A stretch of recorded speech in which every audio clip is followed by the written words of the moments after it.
Продуктовые лайфхаки по качеству номер 2.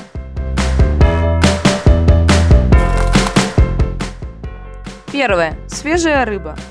У свежей рыбы всегда выпуклые, прозрачные и живые глаза. Запах у качественной и свежей рыбы может быть специфическим, но никак не таким, который вызывает у вас дискомфорт. Свежевыловленная рыба всегда имеет гладкую и блестящую чешую, которая плотно прилегает к тушке. Жабры у свежей рыбы характерного ярко-красного или розового цвета. Если рыбу продают из специального бассейна, то сомневаться в ее свежести не нужно. Конечно же, если только рыба не плавает вверх брюхом. Второе. Сливочное масло. Достаньте сливочное масло из морозильной камеры и ударьте им об стол. Если оно содержит воду, тогда непременно расколется. Качественный продукт слегка деформируется. На наличие растительных жиров масло можно проверить так.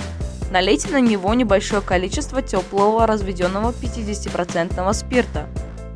Если раствор станет мутным, в масле присутствуют эти вредные вещества.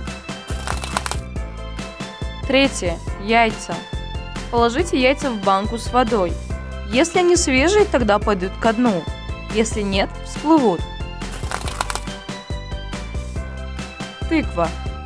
Еще наши бабушки пользовались этим методом. Нужно воткнуть в тыкву шпильку. Если в ходе тяжело, значит овощ дозрел. Если легко, значит нет. Пятое. Водочные изделия. Положите в водку кусочек очищенной картошки. Если жидкость станет розовой, значит в ней присутствует метиловый спирт. Метиловый спирт предоставляет собой химический заменитель настоящего спиртного.